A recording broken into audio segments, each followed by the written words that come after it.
संगत से गुण आत हैं, संगत से गुण जाए। दुर्योधन का सलाहकार शकुनी तो सर्वनाश हो गया, और अर्जुन के सलाहकार श्री कृष्ण तो महाभारत जीत गए। जिसका सलाहकार जितना मस्त होगा वो व्यक्ति उतना कामयाब होगा। आप मानते हो इस बात को कि नहीं? चाणक्य ना होते तो चंद्रगुप्त मौर्य की कोई सत्ता ना होती, कोई जान पहचान कोई ना जानता चंद्रगुप्त को। चंद्रगुप्त जैसे लोग खड़े तब होते हैं जब पीछे कोई चाणक्य होता है। अर्जुन जैसे लोग खड़े तब होते हैं जब पीछे कोई कृष्ण होता है। आप सभी लोग अर्जुन हो, और आप सब अर्जुन को, अर्जुन जैसे ज्ञानियों को भी कृष्ण के मार्गदर्शन की जरूरत पड़ी। इस धरती पर जो आया है उसे कोई ना कोई मार्गदर्शक चाहिए, इसलिए हमारे यहाँ गुरु बनाते हैं। हमारा मार्गदर्शक कौन? हमारा गुरु। हमारा मार्गदर्शक कौन? इसलिए हमारे सनातन में गुरु की परंपरा है। तुम किसी से सलाह मत लो, गुरु की बात मानो, गुरु पर विश्वास रखो, गुरु के वचनों पर चलो। गुरु जी कह रहे हैं कि यहां नहीं जाना तो ज्यादा सवाल जवाब ना करो। गुरु जी ने कहा शराब ना पियो, बस ना पियो मतलब ना पियो। गुरु जी ने कहा झूठ मत बोल, ठीक है। गुरु जी ने कहा पराई नारी को मत देख, मत देख भाई। कहा है तो कुछ सोच के कहा होगा, है ना मेरी माँ? ओ मेरी माँ, मैया चला लो मोबाइल, चला।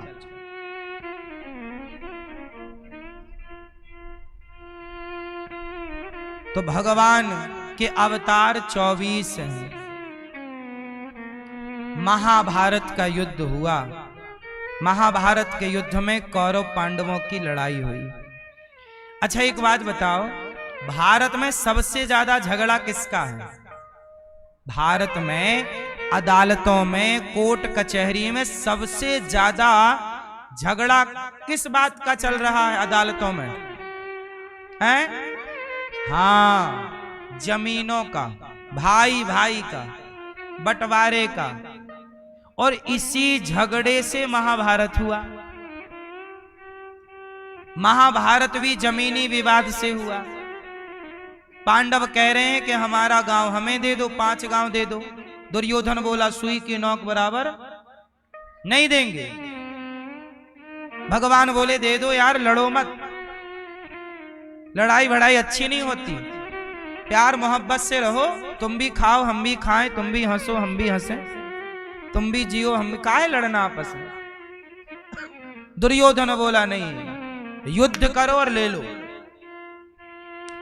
5 गांव मांगे 6, जबकि पांडवों का पूरा धन हड़प लिया कौरवों ने, और मांग रहे हैं तो दे नहीं रहा है। फिर क्या लड़ना पड़ा? महाभारत में सर्वनाश हुआ।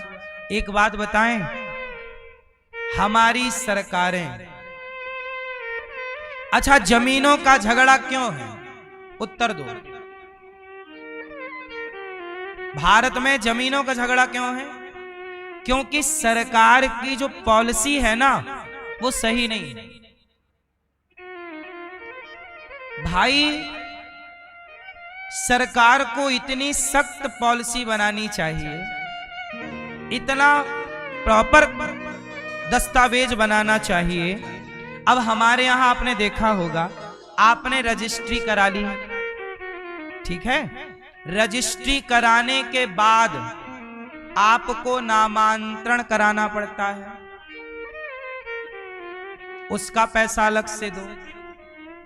भाई जब रजिस्ट्री हो गई तो जब आपने किसी की जमीन खरीद ली तो उसकी जमीन के मालिक आप हो गए, और जब आप हो गए तो वो पूरा सरकारी दस्तावेजों में अपने से नाम वहां चढ़ जाना चाहिए। जो स्टाम्प की आप ड्यूटी देते हैं, स्टाम्प खर्च देते हैं, वो सरकारी पैसा आप सरकार को इसलिए तो देते हैं कि सरकार हमें ये सब करके दे।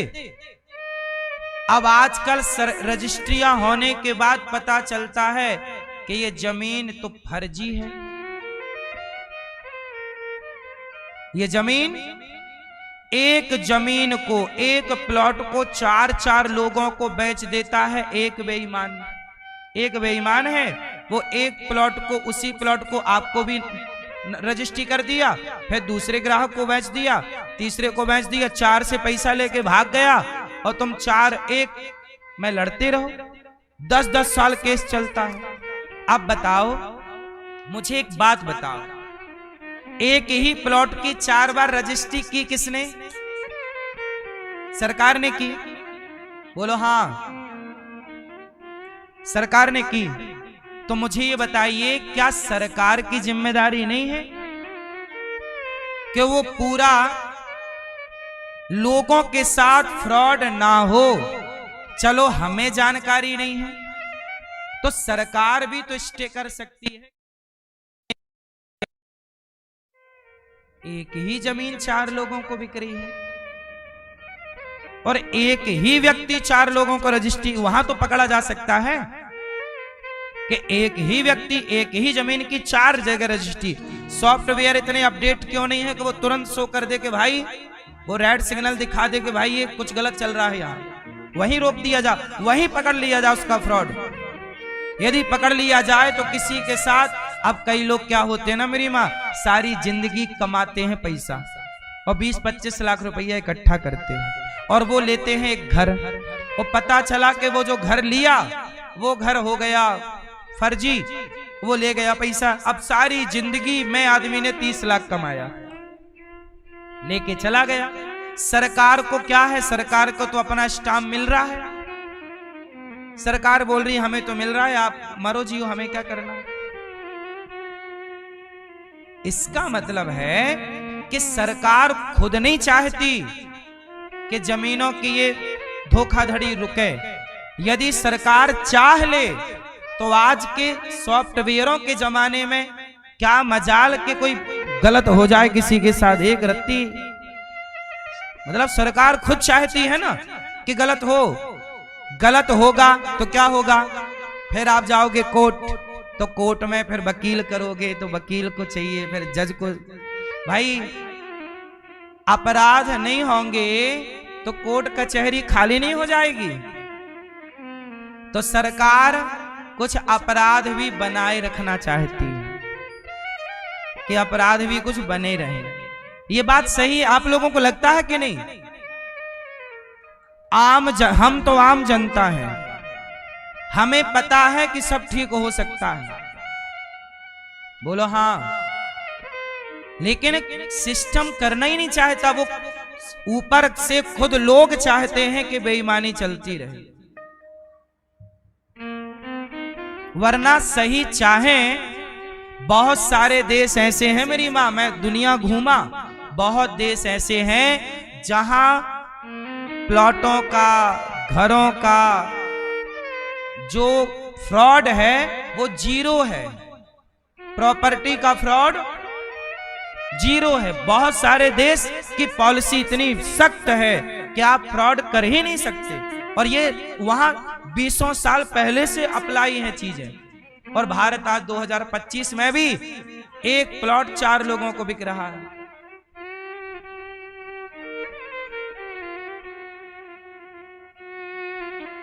इसका मतलब सरकार खुद नहीं चाहती कि इस देश में शांति बनी रहे, क्योंकि शांति बनी रहेगी तो मुद्दा नहीं रहेगा, मुद्दा नहीं रहेगा तो बातें किसकी होंगी। न्यूज वालों को भी मुद्दा बनाए रखना पड़ता है, तब तो टीआरपी मिलेगी, तब ना कोई न्यूज देखेगा, वरना न्यूज कौन देखेगा। तो सब लोग यहां पर सब अपना अपना स्वार्थ देख रहे हैं, यहां राष्ट्र हित में निर्णय लेने वाले लोग बहुत कम है मेरी मां। चारों तरफ इतना भ्रष्टाचार इस देश में है, और आप ज्यादा बात करने लग जाएंगे तो आपके मुंह पे उंगली रख दी जाएगी, चुप रहो। हम तो देखो, हमें जो लगता है, जो दिखता है, हम आपसे बात करते हैं। गरीब आदमी का 1 लाख भी क्यों बर्बाद हो, मेरा कहना यह है। बेचारे ने, रिक्शा वाला सोचो 1 लाख कितने दिन में कमाता होगा, सोचो जरा। और रिक्शा वाले ने, यदि जरा विचार करिए कि रिक्शा वाला ने कैसे 1 लाख कमाया होगा, और उसने कहीं 5 लाख का घर लिया होगा और कहीं उसके साथ गलत हुआ होगा, तो बेचारा वो तो जीते जी मर गया होगा। बोलो हाँ। उस गरीब की 5 लाख का घर यदि कोई फर्जी कोई करा दे, उसके साथ धोखाधड़ी कर दे, तो वो बेचारा कहेगा किसको? यहां सुनवाई भी तो सबकी नहीं है ना, यहां सुनता भी तो कोई नहीं है। जिसकी लाठी उसकी भैंस है यहां। इसलिए मेरी मां, ये सब कितने लोग चाहते हैं कि हमारे देश में भी प्रॉपर्टी का काम बिल्कुल जीरो फ्रॉड हो, यहां फ्रॉड बिल्कुल जीरो हो जाए,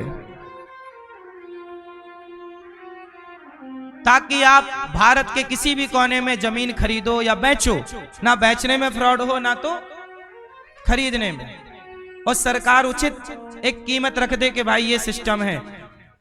अब होता क्या है, क्या क्या बताएं साहब, अब आपको क्या क्या बताएं, किसकी बात बताएं? जो मैं बता रहा हूं ये सारे नेताओं को पता है, सारे सिस्टम को पता है, बस आप लोगों को पता नहीं। और आपको भी पता है तो आप बोलना नहीं चाहते। आप नेताजी से कहते हैं, नेताजी बस हमारी बस की टिकट फ्री करा देना, हम जितने बार शॉपिंग करने जाएं। आप लोग खुद मुद्दे की बात नहीं करते नेताओं से। इस देश में साड़ियां बांट कर वोट ले ली जाती हैं, दारू पिला के वोट ले ली जाती है, मुद्दे की कोई बात, मुद्दे का चुनाव इस देश में आज तक हुआ ही नहीं। यहां चुनाव मुद्दे का कहां हुआ? बताइए, किस मुद्दे पे आज तक आपने वोट डाला? भारत के हित में कौन सा मुद्दा, कौन सी बात पे आपने वोट डाली? भारत आजादी के आज 80 साल होने को आए, आज भी इस देश में बेईमानी भ्रष्टाचार है। क्यों है? आप सरकारी तनिक सा काम कर लो, आपको 100-500 रुपए देने पड़ेंगे ऊपर से। बोलो हाँ, ऊपर से लगता है पैसा के नहीं? बोलो हाँ। अच्छा ये बताओ, आप क्या है, रजिस्ट्रियां जब होती हैं तो रजिस्ट्री स्टाम्प वाला पैसा तो जाता है 1 नंबर का, ऊपर से भी कुछ देना पड़ता है आप लोगों को कि नहीं? बोलो हाँ। कितने लोगों को ऊपर से देना पड़ता है? ऊपर से। अब ये बताइए, ऊपर से वाला पैसा किसको जाता है? भाई सरकारी पैसा तो 1 नंबर का दे दिया, ऊपर वाला कौन लेता है? अब मुझे बताइए कि ऊपर का जो पैसा जाता है, क्या ये मुख्यमंत्री प्रधानमंत्री जी को पता नहीं है? पता है, सबको पता है। क्या मुख्यमंत्री जी अपने लिए जमीन नहीं खरीदते होंगे? क्या नेता अपने लिए जमीन नहीं खरीदते होंगे? किसको जाता है ये पैसा? क्यों जाता है? और परसेंट बंधा है कि आपके इतने की जमीन है तो इतना परसेंट जाएगा ऊपर से। किसको जाता है ये आज तक पल्ले नहीं पड़ा, जाता है। ये भ्रष्टाचार की बलि है। कौन रोक रहा है यहाँ? कौन बोलने वाला है? आम आदमी तो क्या करे भैया, नहीं दे तो काम ना हो। इसलिए मेरी मां, इन मुद्दों पे बात क्यों नहीं करते मेरी मां? विदेशों में ऐसा नहीं है,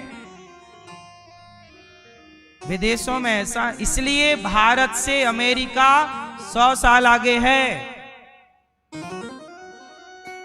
आप 2025 में हो, वहां जाके देखो, वो 2100 से पार है। 100 साल की प्लानिंग है उनकी, क्योंकि वहां देश के लिए सोचा जाता है, यहां व्यक्ति अपने परिवार के लिए, अपने लिए सोचता है। जब अपने लिए सोचोगे तो राष्ट्र हित में कौन सी नीति बनाओगे? सब अपना अपना स्वार्थ लेके बैठे हैं। इसलिए बेईमानी हमारे देश में, बताइए, नकली दवा बाजार में बिकती है कि नहीं? हाँ या ना? बोलो हाँ। नकली दवाई मिलती है, क्या ये सरकार को पता नहीं है कि नकली दवाई बिक रही है? फिर क्यों बिक रही है? किसकी मर्जी से बिक रही है, आपकी कि मेरी? बोलो, क्यों बिक रही है? वो नकली कंपनियां सरकारों को खूब पैसा, ले लो 10 करोड़ 50 करोड़ ले लो। इस संसार में पैसों में सब कुछ बिकता है मेरी मां, पैसों में सब बिक गया, बिक गया, बिक गया। इसलिए कहता हूं कलयुग है, ईमानदार कहीं ढूंढोगे तो मिलेगा कोई।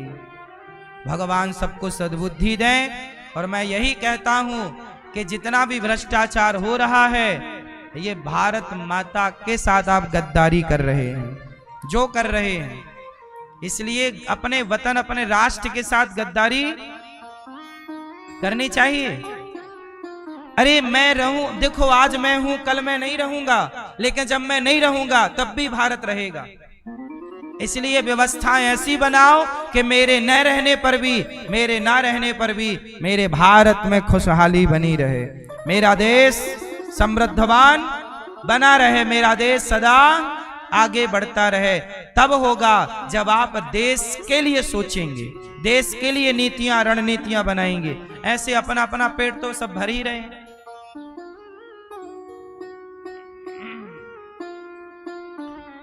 तो भगवान, मैंने जमीन की बात की इसलिए की क्योंकि महाभारत से जुड़ी है। महाभारत क्यों हुआ? जमीनी विवाद था। पांडव कह रहे थे 5 गांव दे दो, दुर्योधन बोला सुई की नोक बराबर नहीं दूंगा। लड़ाई हुई, पांडव मारे, कौरव मारे गए, पांडवों ने जीत प्राप्त की। पांडवों में धर्मराज जो थे ना, वो राजा बने। हस्तिनापुर के राजा कौन? धर्मराज युधिष्ठिर।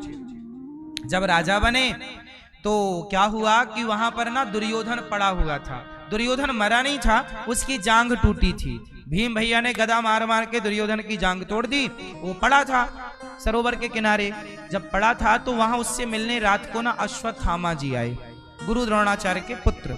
जब अश्वत्थामा आए तो अश्वत्थामा ने पूछा कि मित्र आगे की रणनीति क्या है? दुर्योधन बोला अब तो मैं मर रहा हूं, अब तो युद्ध खत्म हो गया, अब तो मैं मरूंगा और क्या रणनीति। तब अश्वत्थामा ने कहा दुर्योधन आपने हमें एक मौका दिया होता तो हम बताते पांडवों को। तो चलो, अपने बहते हुए खून से अभिषेक कर दिया अश्वत्थामा का दुर्योधन ने। जाओ अब हमारे सेनापति आप, जाओ करो क्या करना है। बोले मैं अभी पांडवों को मार कर लाता हूं। आधी रात को पांडवों को मारने अश्वत्थामा चले। अच्छा, द्रौपदी के 5 बेटे सो रहे थे और वो द्रौपदी के 5 बेटे ना, 5 पांडवों का एक एक बेटा था। अब रात के टाइम पर अश्वत्थामा ने पांडव समझकर द्रौपदी के 5 बेटों की ही हत्या कर दी और द्रौपदी के 5 जवान बेटे मारे गए।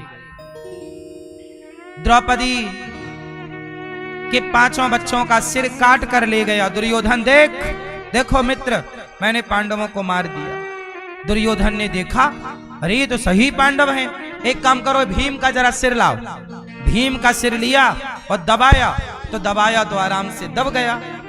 दुर्योधन बोला ये भीम नहीं है। ध्यान से देखा तो वो पांडव नहीं थे, पांडवों के बेटे थे। भीम का बेटा भीम जैसा दिखता था। द्रौपदी के 5 पांडव पति है ना, तो 5 से एक एक बच्चा हुआ था। तो 5 के बच्चे जो थे 5 की तरह दिखते थे। प्रतिविंध्य, सुत सौम और श्रुतकर्मा, शतानीक और श्रुतसेन, ये 5 नाम थे। तो भीम का बेटा भीम जैसा, तो भ्रांति गलतफहमी हो गई कि भीम है। दबाया सिर तो वो आराम से दब गया। भीम, दुर्योधन बोला कि नहीं ये पांडव भीम नहीं हो सकता, भीम तो बलवान है, उसका सिर ऐसे थोड़ी दब जाएगा, वो तो बहुत 10,000 हाथियों का बलशाली है। छाती फाड़ दी उसने। भीम भैया ने छाती किसकी फाड़ी थी? दुशासन की। और छाती फाड़ कर उसका खून निकाला और खून ले जाके कहां दिया? द्रौपदी को। द्रौपदी ले अपने बाल द्रौपदी के बाल पकड़े थे ना दुशासन ने, तब द्रौपदी ने प्रतिज्ञा कर ली थी, दुशासन तूने मेरे बाल छुए हैं, तेरे खून से स्नान करूंगी मैं, तब भी मेरे बाल बंधेंगे। उस दिन से द्रौपदी ने बाल नहीं बांधे, खुले रहे बाल। फिर दुशासन को फाड़ कर छाती उसकी खून निकाला भीम भैया ने और द्रौपदी के पास दिया। तब जाकर के तो ऐसे भीम का सिर आसानी से दुर्योधन बोला, ये तो पांडव पुत्र हैं, मित्र तुमने तो मेरा वंश नष्ट कर दिया। उसी पहले तो खुश हुआ पांडव मर गए, दुर्योधन को लगा पांडव मर गए, फिर दुखी हुआ कि ये पांडव पुत्र हैं। सुख दुख के बीच में संधि में दुर्योधन की मृत्यु हो गई, दुर्योधन मर गया, पाप का अंत हो गया। पाप कितना भी ताकतवर हो मेरी मां, सच बताऊं, पाप कितना भी ताकतवर क्यों ना हो, पाप एक दिन मरता जरूर है। इसलिए कहता हूं साहब, गलत ना देखो। दुनिया का हमें पता है कि दुनिया में गलत हो रहा है, हम बोल सकते हैं, हम देखो समझा रहे हैं, और हमने हर बात कही स्पष्टता से, हम आपको समझा सकते हैं। दुनिया में पाप है, हम पाप रोक नहीं सकते पर समझा सकते हैं। समझाओ, रोकने का प्रयास करो, पर इसका मतलब ये नहीं कि सब पापी हैं तो हम भी पाप करने लग जाएं, सब बेईमान हैं तो हम भी बेईमानी करने लग जाएं। नहीं, जमाना पापी होए तो होए, बेईमान होए तो होए, तुम करो बेईमानी भैया, हम नहीं करेंगे। अपने को बचाए रखो। दुनिया कैसी है आजकल, लोग क्या कहते हैं, अरे वो देखो ऐसे हैं और फल फूल रहे हैं, वो बेईमानी कर रहे हैं, गलत कर रहे हैं, तो जब वो कर रहे हैं तो हम क्यों ना करें। वो सिगरेट पी रहे हैं, हम क्यों ना पिए। वो शराब पी रहे हैं, हम क्यों ना पिए। लोग कहते हैं अमेरिका के लोग मांस खाते हैं, हम क्यों ना खाएं। नहीं साहब, सबसे अपनी तुलना क्यों करनी है। सबसे अपनी तुलना, आपको भगवान ने सबसे अलग बनाया है, नहीं बनाया। क्यों मेरी मां, सबके जैसी आप हो कि सबसे अलग हो। बोलो बोलो। इस धरती में प्रत्येक व्यक्ति हर दूसरे व्यक्ति से अलग है। बोलो हाँ। किसी का अंगूठा, किसी के फिंगरप्रिंट्स मिलते हैं क्या, आंख मिलती है क्या। बोलो भैया, अलग अलग है ना सब। क्यों भैया, सब अलग है। इसलिए आप ये मत कहा करो कि वो बेईमानी कर रहे हैं, भ्रष्टाचार, तो हम भी वो करें ना, हम क्यों करें। वो करेंगे तो भरेंगे भी वो, क्योंकि आज कर रहे हो तो कल भरोगे भी, भरेगा कौन। इसलिए दुनिया की नकल ना करो, समाज को आप अच्छा बनाओ। दुर्योधन मर गया, अश्वत्थामा भागा, द्रौपदी रो रही, मेरे बेटे मर गए, मेरे पुत्रों की हत्या कर दी, 5 बेटे मरे पड़े हैं। सोचो उस मां के साथ क्या गुजरा होगा जिस द्रौपदी के 5 बेटे एक साथ मारे गए। अच्छा मैया एक बात बताओ, भगवान कृष्ण ने द्रौपदी की लाज बचाई कि नहीं। जोर से जोर से। जब कृष्ण ने द्रौपदी की लाज बचाई तो क्या कृष्ण द्रौपदी के 5 बेटे नहीं बचा सकते थे। उत्तर दो मेरी मां, बचा सकते थे ना, क्यों नहीं बचाए। क्यों नहीं बचाए, बोलो मेरी मां, क्यों नहीं बचाए भैया, क्यों नहीं बचाए हैं? भगवान कहते हैं कि देखो द्रौपदी, मैं चाहूं तो तुम्हारे पुत्रों को भी बचा सकता हूं, पर मैं नहीं बचाऊंगा। क्यों? अच्छा, द्रौपदी ने कहा भी नहीं कि बचाओ।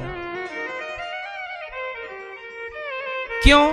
ये बात आपके लिए है। आपके लिए ये बात इसलिए है क्योंकि कई बार जब आपके घर में कोई घटना घटती है तो आप कहते हो कि हम तो भगवान के इतने बड़े भक्त हैं, इतने बड़े भक्त थे, हमारे साथ ये क्यों हो गया, हमारे साथ ऐसा क्यों हुआ, हम तो भक्त थे, हम तो ये थे, हम तो वो थे, ऐसा क्यों हुआ।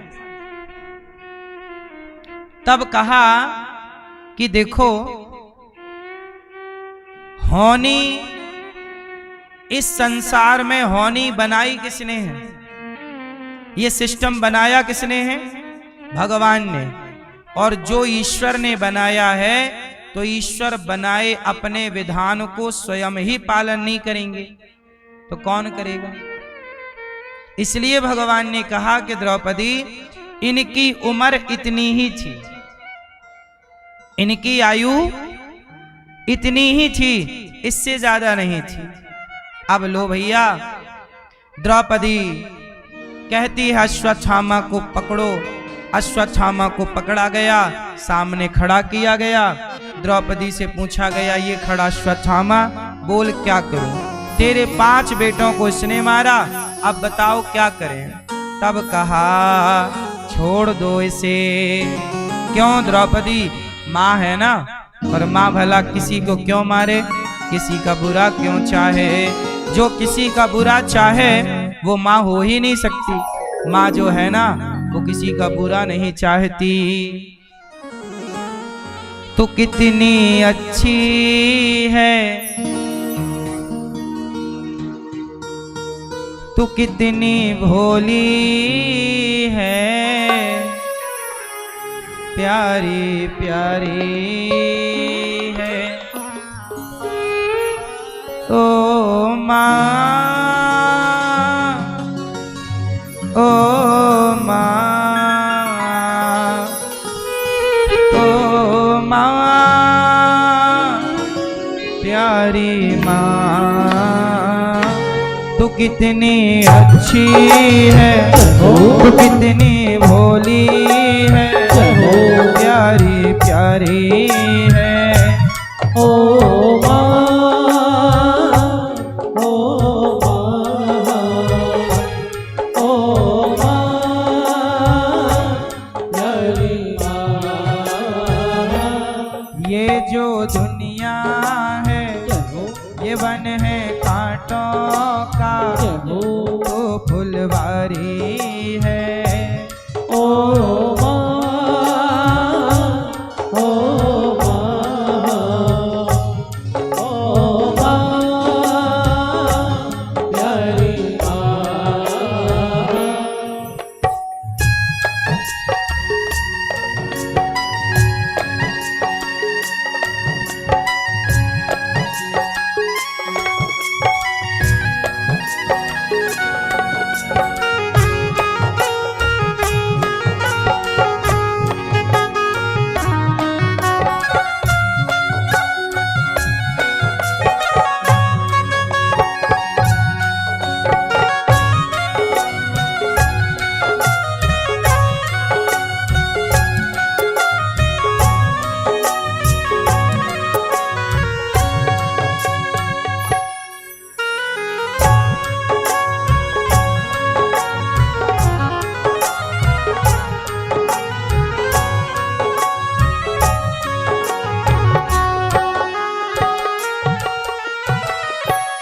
दुखन लागी है माँ तेरी अखियाँ, दुखन लागी है माँ तेरी अखियाँ, मेरे लिए जागी है तू सारी सारी रतियाँ, मेरी निंदिया पे अपनी निंदिया भी होने वाली है ओ माँ, ओ माँ, ओ माँ, प्यारी माँ।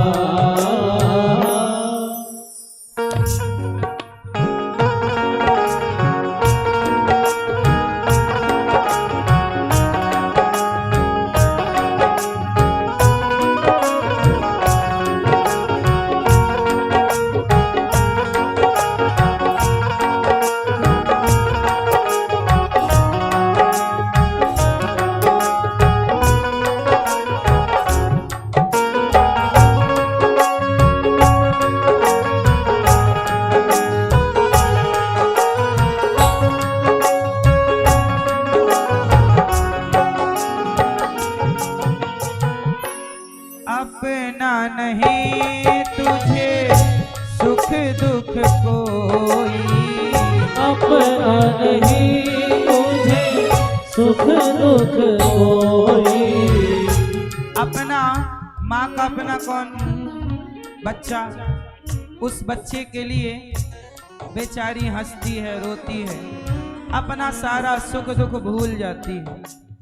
एक लड़की जब वो माँ बन जाती है, उसके बाद उसका अपना सुख दुख वो भूल जाती है और बच्चे के सुख दुख को ही अपना सुख दुख मानने लग जाती है।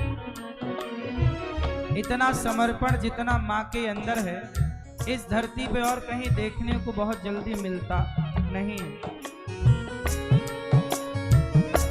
अपना नहीं तुझे सुख दुख कोई, अपना नहीं तुझे सुख दुख कोई। मैं मुस्काया तू मुस्काई, मैं रोया तो रोई, मेरे हंसने पे मेरे रोने पे तू बलिहारी है। ओ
बच्चों की जान है।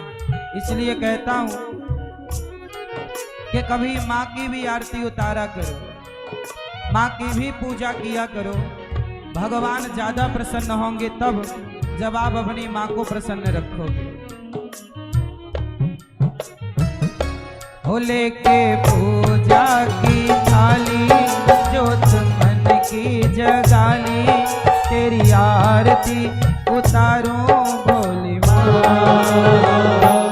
तू जो दे दे सहारा, सुख जीवन का सारा, तेरे चरणों पे वारूं भोली माँ।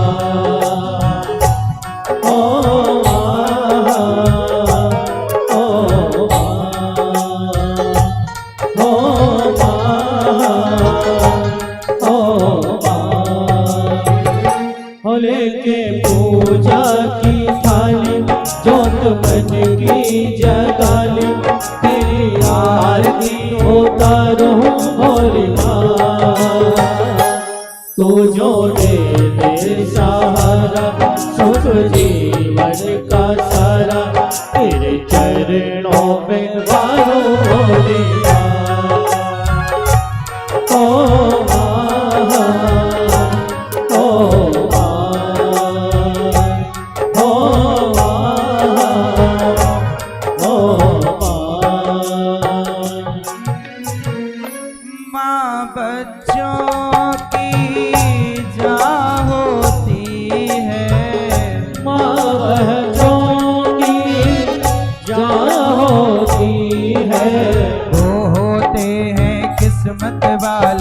वो होते हैं किस्मत वाले, जिनकी माँ होती है।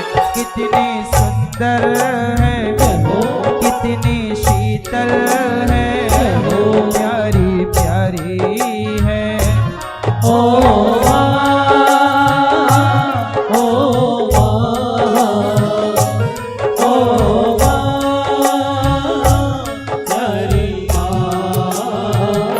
तो कितनी अच्छी है, सबसे अच्छी कौन? माई मेरी,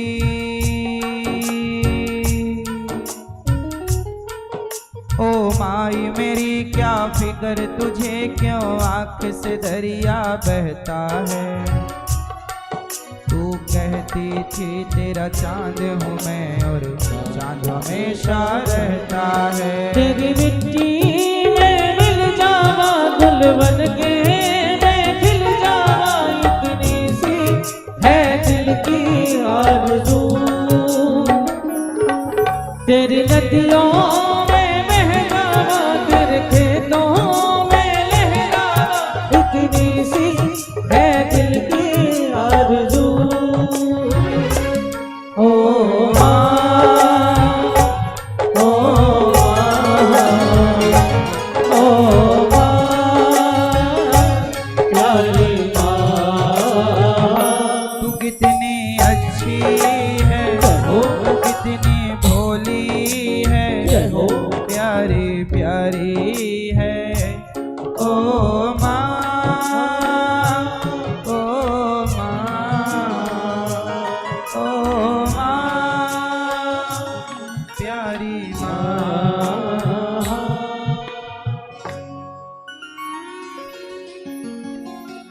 इस संसार में सबसे सुंदर कोई है तो माँ है।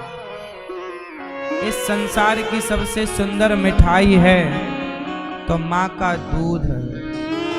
इस संसार की सबसे सुंदर पहली मिठाई क्या है? बोलो,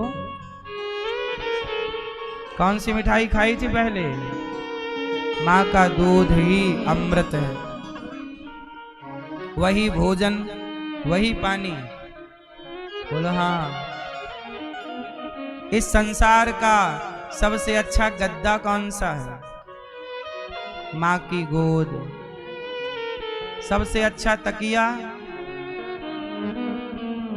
माँ का हाथ। और सबसे अच्छा चादर, रजाई, कंबल, माँ का आंचल।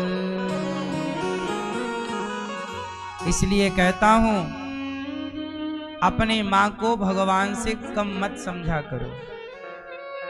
माँ का सम्मान भी उतना ही करना जितना भगवान का सम्मान करते हो।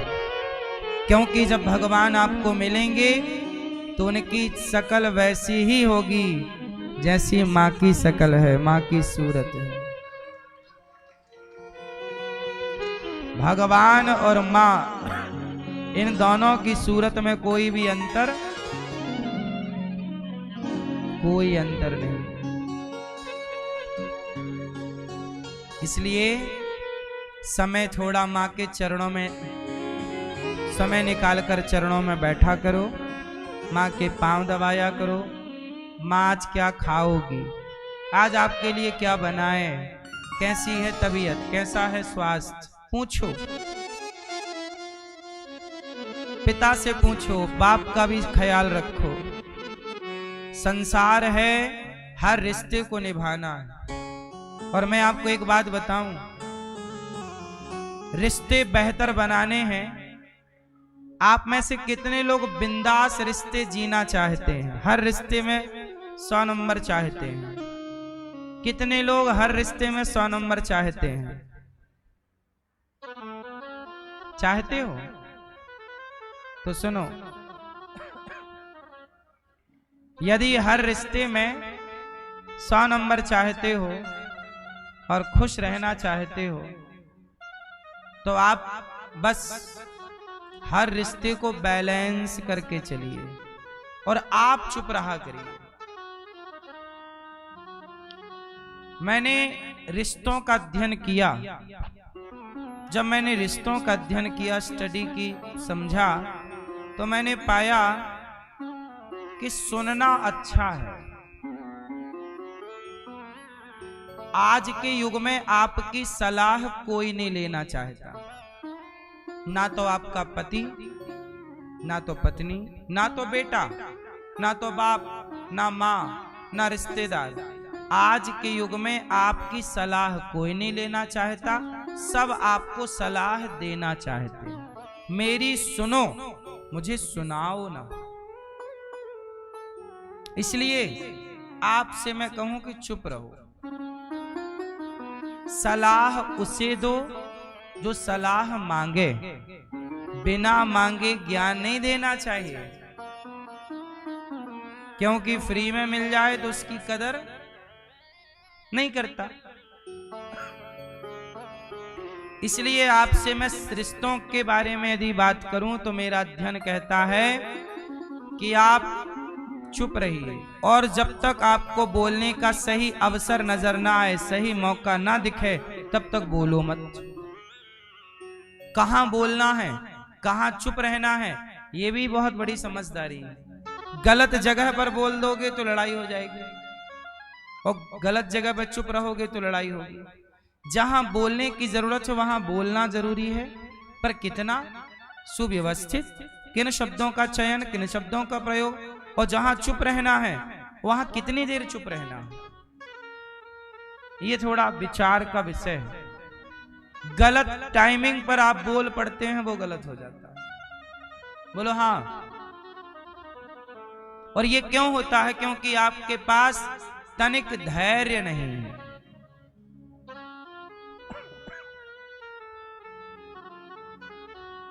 धैर्यवान बनो बस। मां मां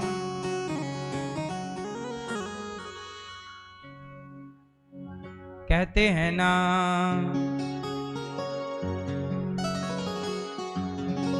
माँ बाप से बढ़कर जग में, माँ बाप से बढ़कर जग में, नहीं दूजा कोई खजाना,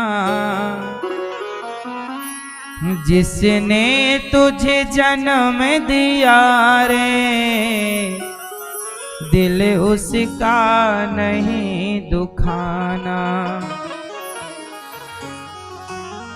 माँ बाप से बढ़कर जग में कोई दूजा नहीं खजाना, ओ जिसने तुझे जन्म दिया रे, दिल उसका नहीं दुखाना।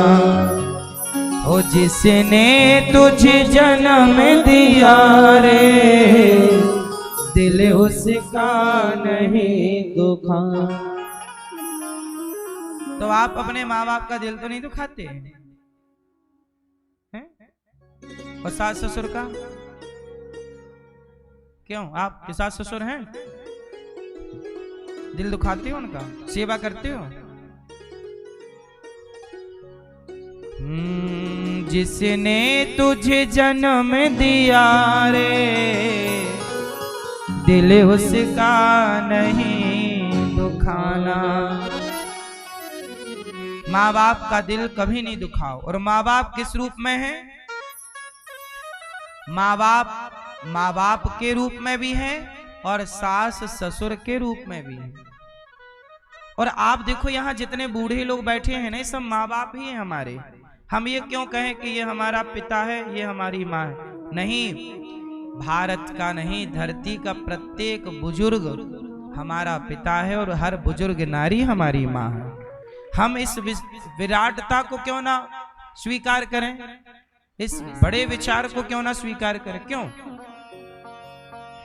आज देख लो आप गौरी गोपाल में, यदि मेरी भी छोटी सी बुद्धि होती कि केवल ये मेरी माँ है, तो मैं दूसरी माँओं को क्यों गले लगाता? आप लोग देखो ना, आज कुछ बहुएं ऐसी हैं जो अपनी माँ से तो पूछती हैं कि खा लिया माँ, और अपनी सास को नहीं पूछती कि सासू माँ आपने कुछ खाया। आपकी सास भी तो माँ है, और आपकी माँ भी माँ है। आप कैसे हो? यदि आपके भाग्य में दो माँ हैं, तो ये तो आपकी खुशी की बात है। एक जन्म देने वाली माँ और एक आपके पति की माँ। पुरुष के भाग्य में भी दो माँ हैं, एक आपको जन्म देने वाली माँ और एक आपकी पत्नी की माँ। तो हर पुरुष और हर स्त्री के भाग्य में दो दो माता पिता होते हैं, हाँ या ना? आज दुर्भाग्य देखिए, सोचिए, बहुत ध्यान से सुनिए मेरी बात को। यदि भारत की हर स्त्री और हर पुरुष यदि दो दो माँ बाप की जिम्मेदारी निभाने लग जाए सही, तो पूरे भारत में कहीं वृद्धाश्रम नहीं बनाने पड़ेंगे। वृद्धाश्रम इसलिए बनाए जा रहे हैं कि पुरुष भी अपनी जिम्मेदारी नहीं निभा रहा है और स्त्रियां भी अपनी जिम्मेदारी, चलो तुम्हारा पति नालायक है थोड़ी देर के लिए मान लेते हैं, माना कि कुछ पति होते हैं, यदि तुम्हारा पति नालायक है, वो अपनी बूढ़ी माँ की सेवा नहीं करना चाहता, तो तुम पत्नी हो ना, तुम एक माँ हो ना, तुम एक स्त्री हो ना, तुम अपने पति को समझाओ कि स्वामी अपने माँ को छोड़ना सही नहीं है, हम भी तो कभी माँ बनेंगे, तुम भी तो कभी पिता बनोगे। यदि आज आप अपनी माँ को छोड़ दोगे, सासू माँ को वृद्धाश्रम भेज दोगे, आजकल बहुएं यही तो कहती हैं, इस घर में या मैं रहूंगी या तो ये बुढ़िया रहेगी सास के लिए। फिर कल तुम्हारी बहू आएगी, फिर वो तुम्हें छोड़ेगी क्या? ईश्वर के घर देर है क्या नहीं है, हिसाब तो उसके पास लिखा है ना सबका। इसलिए छानी में होरा ना भूंजो।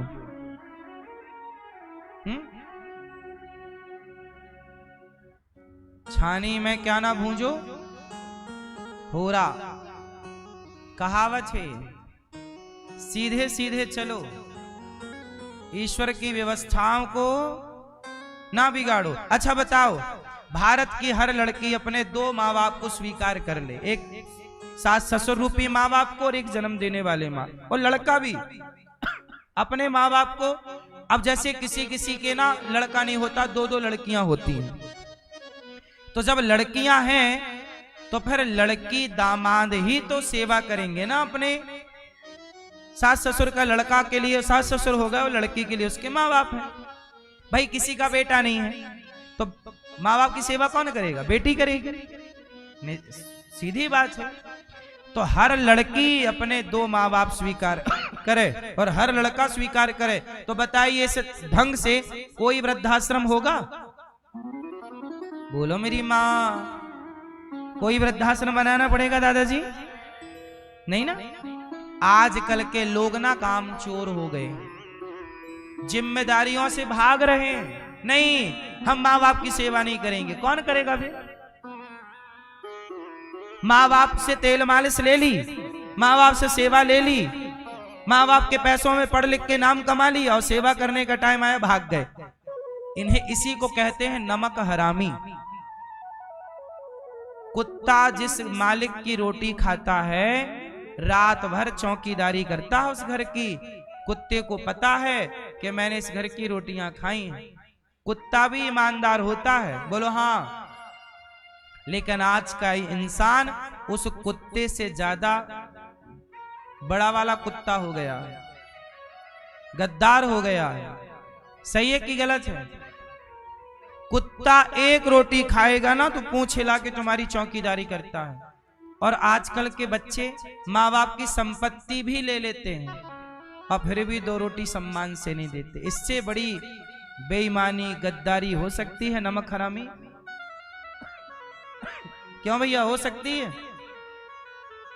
इसलिए जो इस जन्म में गद्दारी करता है वही अगले जन्म में कुत्ता बनता है, और वो इस जन्म में बेईमान था फिर अगले जन्म में कुत्ता होके बड़ा ईमानदार रहता है। पूंछ हिलाता वहीं बैठेगा एक रोटी। भाई साहब पिछली बार हमने की थी गद्दारी, अपने माँ बाप की सेवा नहीं की तो कुत्ता बनना पड़ा है। कुत्ता ईमानदार क्यों होता है? क्योंकि वो कुत्ता पिछले जन्म में इंसान था, बेईमानी करता था। भगवान बोले इंसान होके बेईमानी कर रहा है तो चल कुत्ता बन के ईमानदारी से रहे, क्योंकि देख तेरे को ईमानदार तो बनना पड़ेगा। इसलिए आपने देखा होगा लगभग कुत्ते ईमानदार होते हैं। बोलो हाँ। नहीं बोल रहे हो मेरी माँ? बोलो हाँ कि ना। तो आप लोग ईमानदार हो, करते हो ना सास ससुर की सेवा और माँ बाप की? कितने लोग करते हैं माँ बाप की? दो माँ बाप कितने लोग स्वीकार करेंगे? सब अपनी अपनी जिम्मेदारियां ईमानदारी से निभाओ, भागो मत। हर बूढ़े की, हर बुजुर्ग की सेवा करो, ख्याल रखो। दो बातें सुन के ख्याल रखो, बोलो मत। आजकल ना सुनना पड़ता है साहब। आप सेवा करोगे और गालियां भी आपको मिलेंगी। आप सेवा जो सेवा करेगा उसे गालियां मिलेंगी, नहीं करोगे नहीं मिलेंगी गालियां। सेवा करो और गालियां भी खाओ। यदि इतनी हिम्मत है तब तो सेवा के रास्ते पे चलो, क्योंकि सेवा का रास्ता है बड़ा कठिन। सरल होता तो सबना सेवा के रास्ते पे चलते। इस संसार में सबसे कठिन काम क्या है? बोलो मेरी माँ। सेवा करना। इसलिए कहता हूं सेवा करना सबके बस का नहीं है।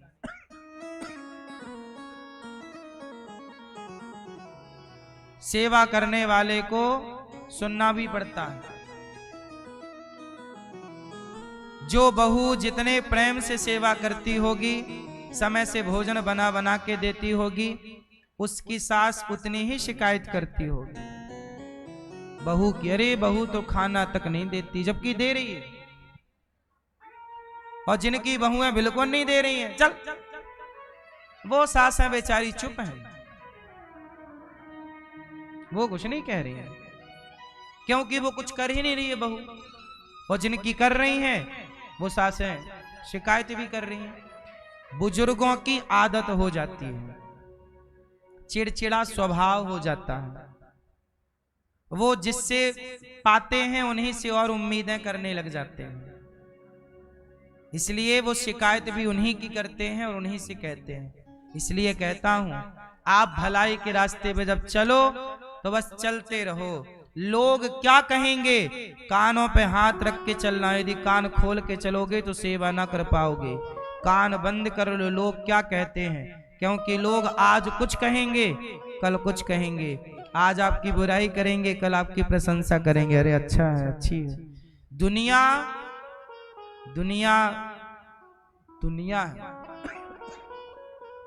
दुनिया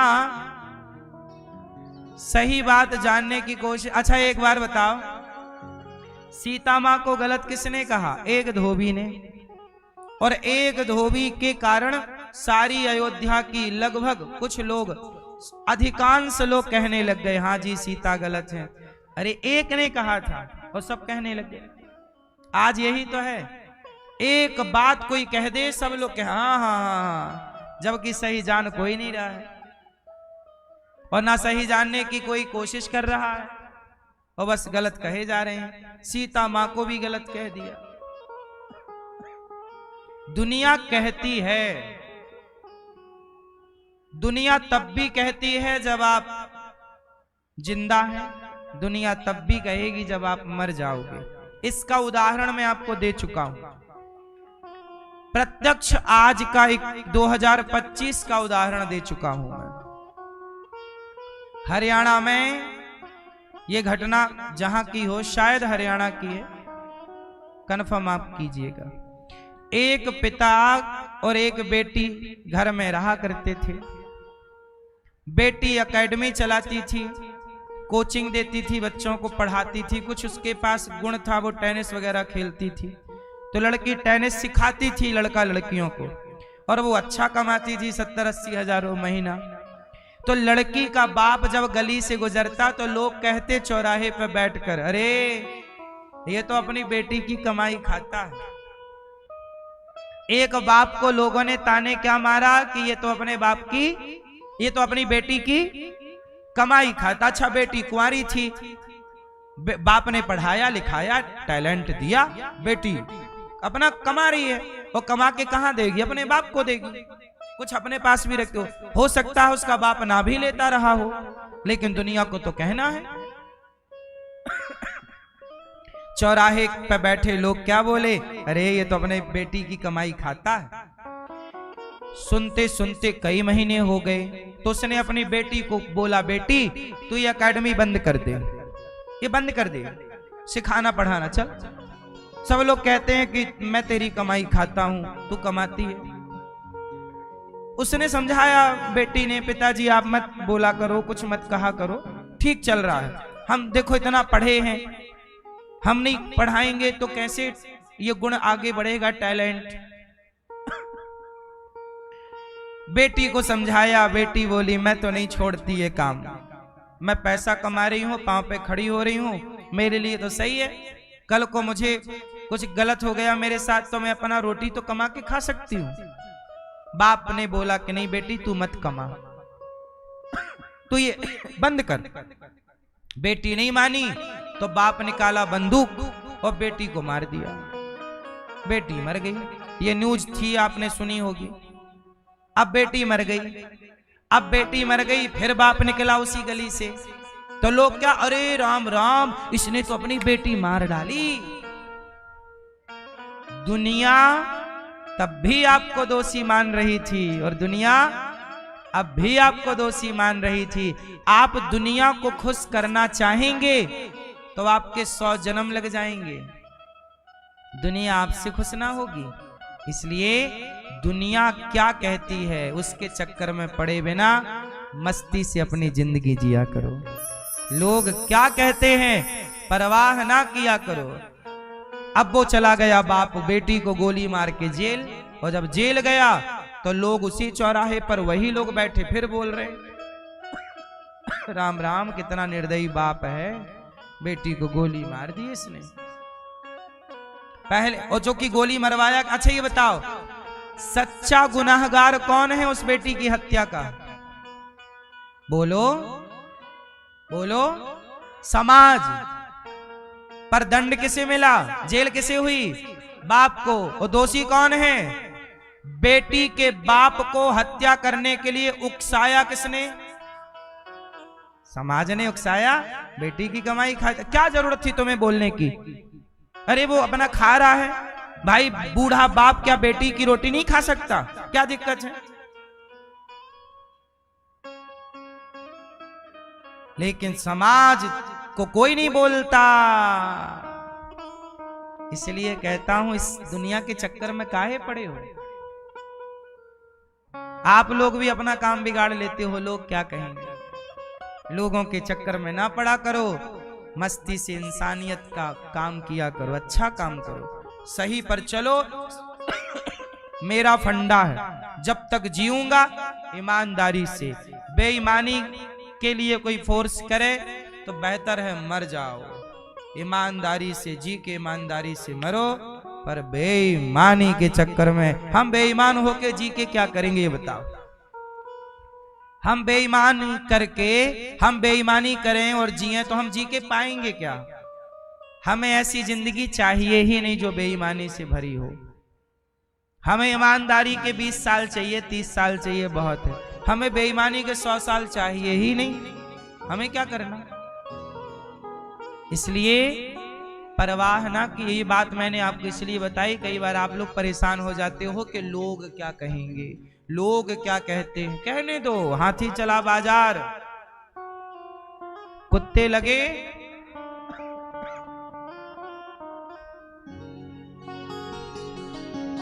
भगवान ने अश्वत्थामा को पकड़ा, द्रौपदी के समक्ष खड़ा किया। द्रौपदी दंड दो। क्या दंड दे? छोड़ दो। द्रौपदी ने कहा छोड़ दो। अश्वत्थामा को भगवान ने कहा सिर की मणि निकाल लो। नगर से धक्का मार के निकाला। अश्वत्थामा ने उत्तरा के गर्भ को नष्ट करने ब्रह्मास्त्र चलाया। उत्तरा भगवान की शरण में आई। पाहि पाहि महायोगिन देवदेव जगत्पते नान्यं त्वद्भयं पश्ये यत्र मृत्यु परस्परम्।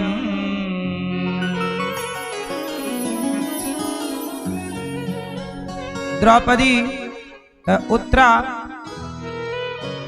बोल रही हैं कि हे प्रभु हम पर कृपा करो, हमारे बच्चे को मारने अश्वत्थामा ने ब्रह्मास्त्र चला दिया, प्रभु रक्षा करो। भगवान ने कहा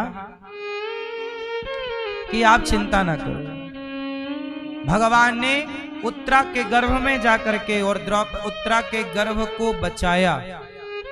परीक्षित हैं गर्भ में, भगवान की शरण में जाओगे तो भगवान रक्षा जरूर करते हैं। जितना कर सकते हैं भगवान आपके लिए उतना करते ही करते हैं, और जो विधान जैसा है फिर आगे वो भगवान करते रहते हैं।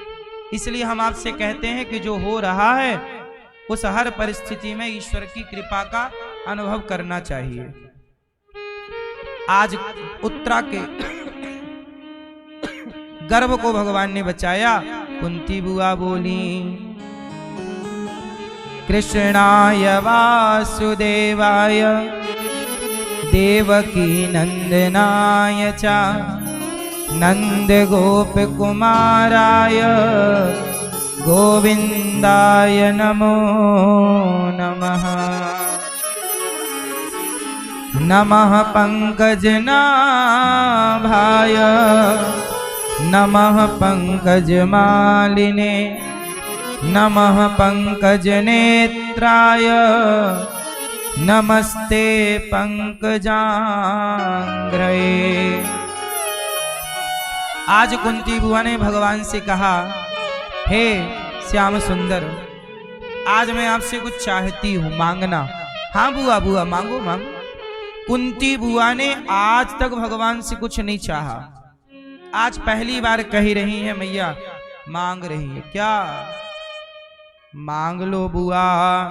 कुंती बुआ बोली, प्रभु आप जिनकी नाभि से ब्रह्मा जी प्रकट हुए, जो सुंदर कमल के पुष्पों की माला धारण करते हैं, जिनके नेत्र कमल के समान, भगवान की जब भी उपमा होगी सुंदरता की तो किससे होगी? कमल से। क्यों? कमल से क्यों तुलना होती है, उपमा क्यों? क्योंकि कमल को ब्रह्मा जी ने नहीं बनाया, कमल भगवान की नाभि से प्रकट हुआ। कमल की उत्पत्ति भगवान नारायण से है, इसलिए संसार में सबसे सुंदर कमल है, सबसे सुंदर कमल है। सुंदरता तो अपनी जगह है ही उसकी। अच्छा, कमल की सुंदरता क्या है? आप बताओ कमल की सुंदरता क्या है? कमल की जड़ रहती है, हैं?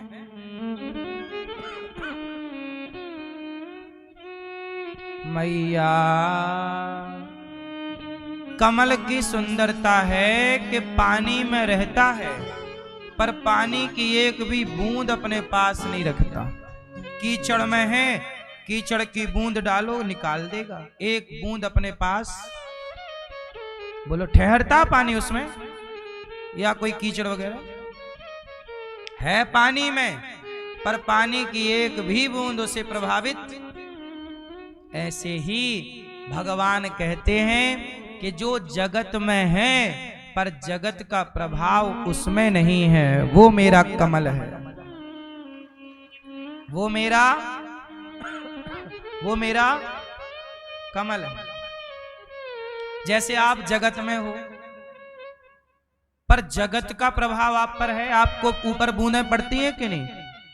जैसे आपके यहां कुछ हो गया तो आपको लगता है कि मेरे जीवन में अब क्या होगा।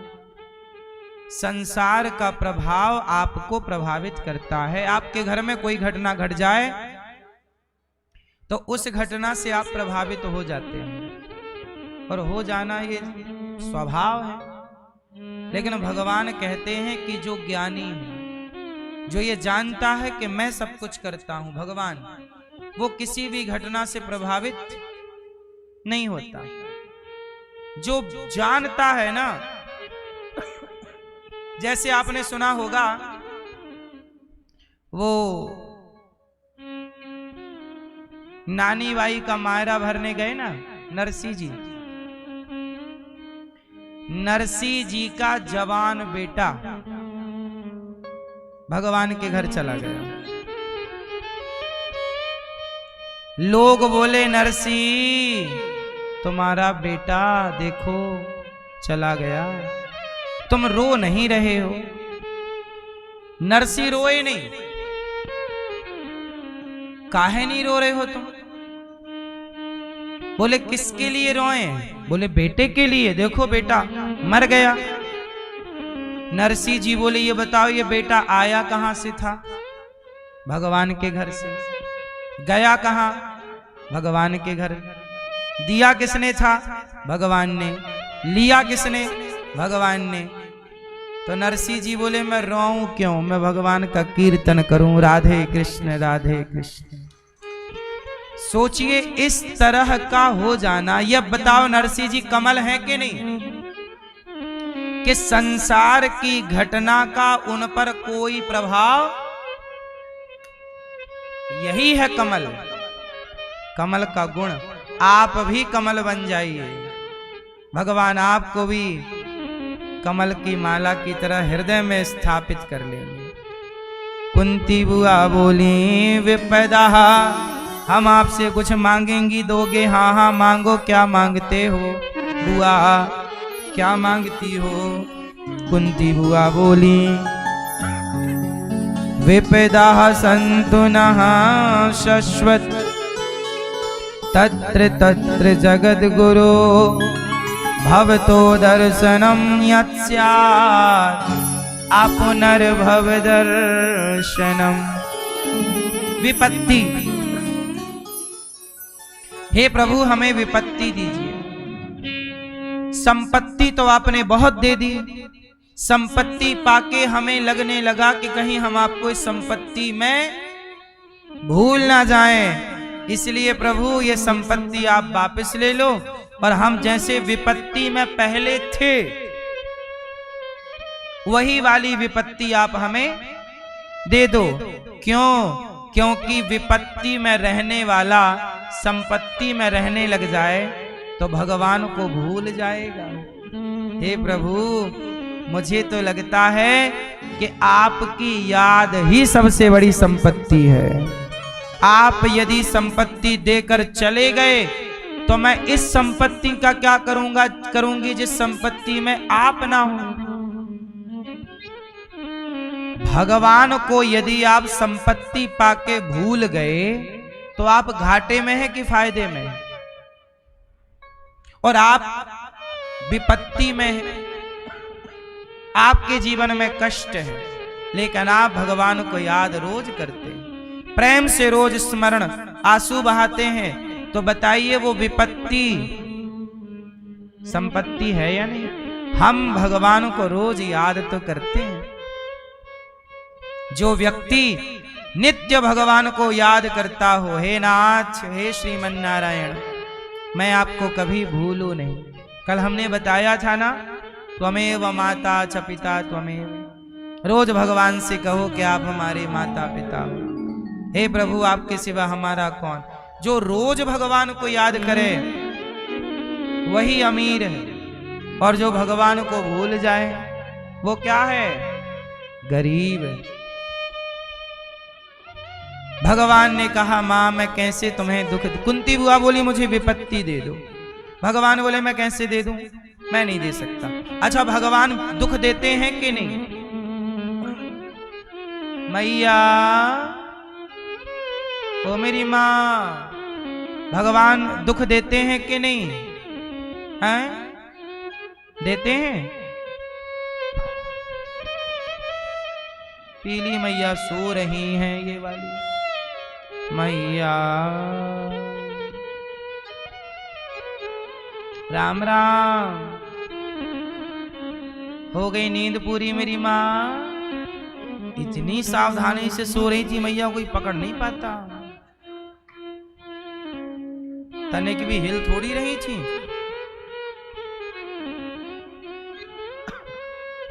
तो हमारा दूरबीन काम कर लेता है।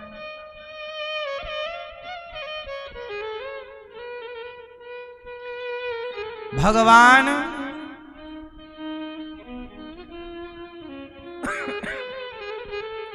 हे प्रभु हे श्रीमन नारायण। कुंती बुआ कहती हैं हे कृष्ण हे नारायण। कुंती बुआ कृष्ण को क्या कह रही हैं? नारायण। कृष्ण कौन है?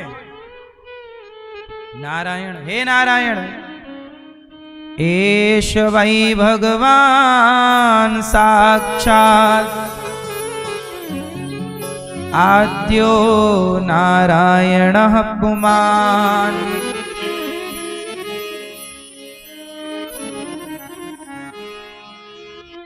साक्षात नारायण हैं आप, हे प्रभु।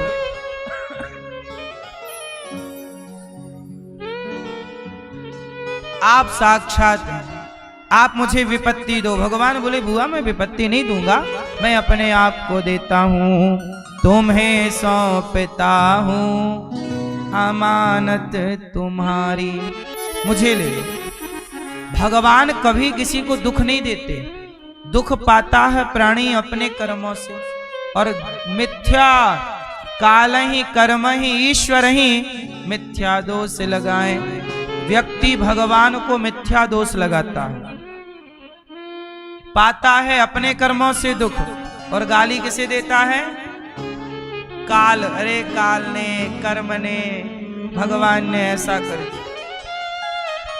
भगवान कुंती बुआ को अपने आप को देकर पितामह भीष्म से मिलने गए, जहां बाणों की सैया पर पड़े।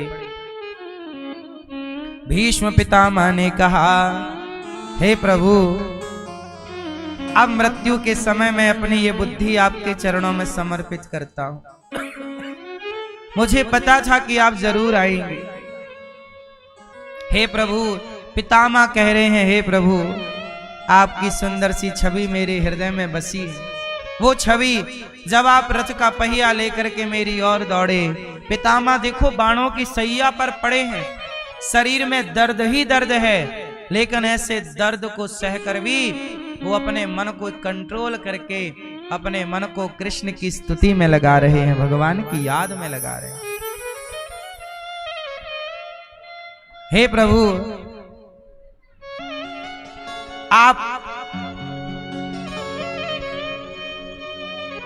आप परम दयालु हैं। आपने मेरी प्रतिज्ञा रखने के लिए आपने अपनी प्रतिज्ञा तोड़ दी, और आप आज मैं बाणों की सैया पर पड़ा हूं, मैं आपके पास नहीं आ सकता था, तो आप स्वयं चलकर मेरे पास आए। आप इतने दयावान हैं। देखो ना, पितामह नहीं चल सकते थे ना, तो भगवान खुद गए। भरोसा पूरा है, भरोसा मेरी हार नहीं होगी। जब भक्त नहीं चल पाता तो भगवान चलते। जटायु नहीं चल पाए तो भगवान राम चलकर आए जटायु के पास। पितामह नहीं चल पाए तो भगवान कृष्ण चलकर आए पितामह के पास। भगवान कहते हैं, जो मेरे आश्रित है, जो मेरे आश्रित है, उसका ख्याल योगक्षेमम वहाम्य हम, मैं उसका योगक्षेम करता हूँ, मैं उसकी रक्षा करता हूँ, मैं उसका पालक बन जाता हूँ, मैं उसका पिता बनकर बच्चे की तरह उसका जिम्मे बालक राखें महतारी। जैसे माँ बेटे का भरण पोषण करती है, ऐसे भगवान अपने भक्त की जिम्मेदारी लेते हैं। किस भक्त की? जो भक्त मेरे भरोसे हैं, जो भक्त, क्यों मेरी माँ? हाँ, विश्वास नानी, ओ विश्वास नानी और द्रौपदी का रंग लाया, बहना का भाई बन खुद सांवरा आया, बहना का भाई बन खुद सांवरा आया। इज्जत जमाने में शर्मसार नहीं होगी, इज्जत जमाने में शर्मसार नहीं होगी। पूरा है भरोसा मेरी हार नहीं होगी। कब? जब आप कहेंगे सांवरे, जब तू मेरे साथ है सांवरे, सर पे तेरा हाथ है। सिर पे किसका हाथ? हमें जगत के सहारे की जरूरत नहीं मेरी माँ। किसका सहारा? गोविंद सहारा तेरा है। आप किसके सहारे हो? ये दास अनिरुद्ध ये सारा काम सारी सेवा करते हुए आपको जो कहता है, केवल भगवान के भरोसे रहकर हम बात करते हैं मेरी माँ। हमें किसी का कोई भरोसा, एक भगवान के सिवा। भगवान है बस, मुझे ये विश्वास है कि मेरे जगन्नाथ जी मेरे साथ हैं। और भगवान से मैं यही कहता हूं कि दुनिया, हे प्रभु, दुनिया रूठे तो रूठ जाए, दुनिया रूठे तो रूठन दे। कोशिश कर भैया कि जगन्नाथ न रूठे, बिहारी जी न रूठे। नजरों से गिराना ना, चाहे जितनी सजा देना। दुनिया नजरों से गिराए तो गिराओ,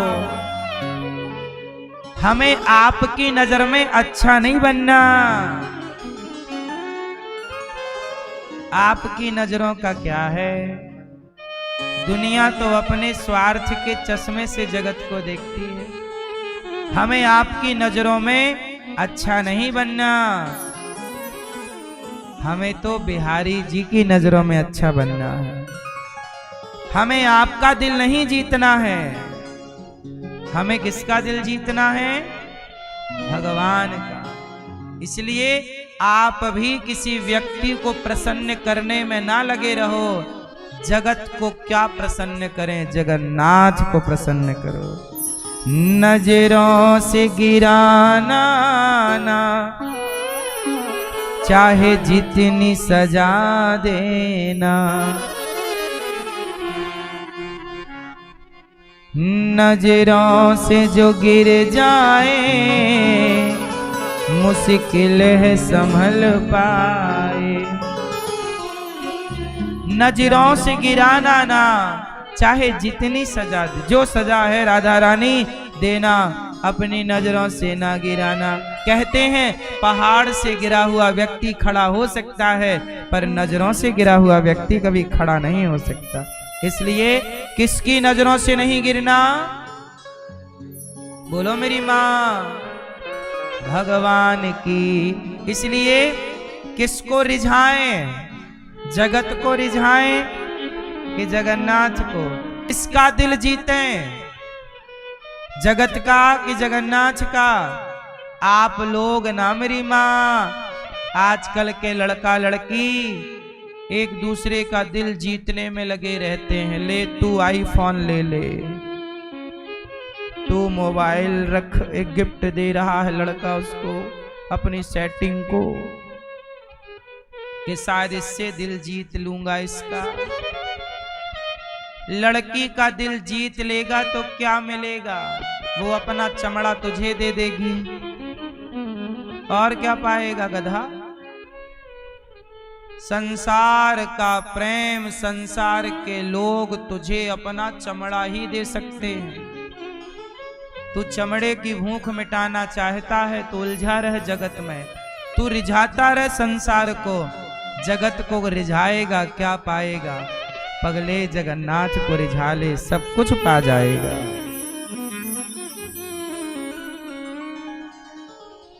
मत उलझ जगत में। क्यों मेरी माँ? हाँ? दुनिया के लोग तो आप किसी को सोने का हार दे दो, आप उसका दिल जीत लोगे।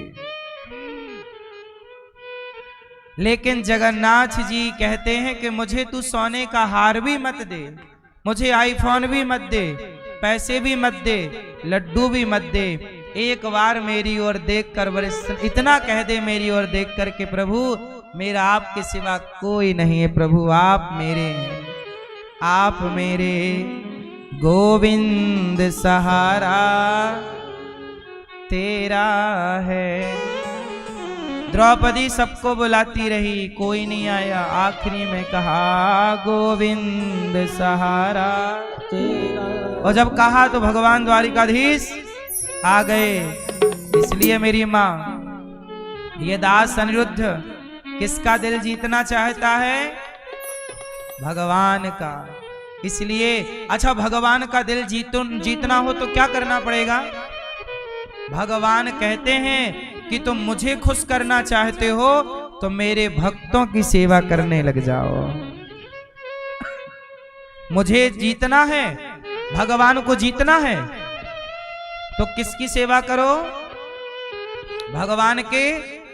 हाँ, दासानुदासो भवितास्मि भूयः। मेरी माँ भगवान कहते हैं मेरी सेवा मत कर, मेरे भक्तों की सेवा कर ले तो भी मैं प्रसन्न हो जाऊंगा। भाई मैं इसी से खुश होता हूं। अच्छा एक बात बताओ, कोई आपको भोजन कराए और कोई आपके बेटे को भोजन कराए, आप भूखी हो और आपका बेटा भी भूखा है, और कोई कहे कि जी मैं एक को खिलाऊंगा या माँ तुम खा लो या तुम्हारे बेटे को खिलाऊंगा, तो आप किसको खिलवाना चाहोगी? और जब आपका बेटा खा लेगा ना तो आप भली भूखी हो लेकिन आप खुश हो जाओगी। क्यों? सही है। और यही हाल एक बाप का है। यदि बाप भूखा है और उसका बेटा भी भूखा है और एक ही रोटी मिल रही हो या 2 रोटी मिल रही हो तो वह खुद ना खाएगा, बोलो हाँ, बेटे को खिलाएगा। और बेटा खा गया तो बाप खुश, माँ खुश। ऐसे ही है कि जब बच्चे का पेट भरता है ना कोई तो माँ बाप खुश होते हैं, बेटे को खुशी देता है ना कोई माँ बाप खुश होते हैं। ऐसे जब भक्त को खुशी देता है कोई तो भगवान खुश होते हैं। भक्त को रोटी देता है कोई तो भगवान। आज देखो ना मेरी माँ, गौरी गोपाल आश्रम में हजारों संतों को भोजन मिलता है। ये संत किसके भरोसे पड़े हैं? वृंदावन, भगवान के भरोसे। और भगवान इस धरती पर जो भी काम करते हैं ना वो हमसे और आपसे करवाते हैं। भगवान की कृपा से गौरी गोपाल में हजारों संत भोजन करते हैं। आप लोगों से मेरी यही तो प्रार्थना है कि आप भी एक दिन का भोजन संतों को, कार्तिक माह चल रहा है, आप भी बंटवाओ, संतों को भोजन कराओ कि आज हमारी बेटे का जन्मदिन है, पूर्वजों की, दादा दादी की पुण्यतिथि है, या यूं ही आप अन्नदान कर सकते हैं, संतों को भोजन कराएंगे। अच्छा ये संत लोग जब तृप्त होंगे तो भगवान तृप्त हो जाएंगे कि नहीं? बोलो हाँ। इसलिए भगवान की भक्ति क्या है? भगवान के भक्तों की सेवा करना ही भगवान की भक्ति है। गौरी गोपाल जी में ये संतों को आप भोजन कराओ कि भाई कल का भोजन हम कराएंगे, एक दिन की सेवा ले लो। यहाँ रसोई चलती है। अच्छा सच बताना, आप लोग भक्त हो के नहीं हो ना? कोई ज्यादा है कोई कम है, पर देखो कृपा तो सब पर है ना। आप सब पर एक सी कृपा हुई तब तो बिहारी जी ने आप सबको वृंदावन बुलाया है, मतलब कृपा तो है आप पर। बिहारी जी की महफिल को बिहारी जी सजाते हैं और वृंदावन वही आते हैं जिन्हें बिहारी जी बुलाते हैं। आप पर अच्छा ये बताओ, आप भगवान की नजर में हो या नहीं हो? तो आपकी सेवा करने से भगवान प्रसन्न होंगे कि नहीं? आप भी वृंदावन आए, आप भक्तों की सेवा जो करेगा वो पुण्य पाएगा कि नहीं। इसलिए गौरी गोपाल में 25 से 30 हजार भक्त भरपेट भोजन करते हैं। छोटे बच्चे, छोटी बच्चियां, बूढ़े बड़े जवान सब लोग खा रहे हैं। क्यों भैया? सब लाइन पे लगे हैं, जवान बूढ़े बच्चे, और सब प्रेम से खा रहे हैं, स्त्री पुरुष सब प्रशय। अब ये सारे लोग कौन है बताइए?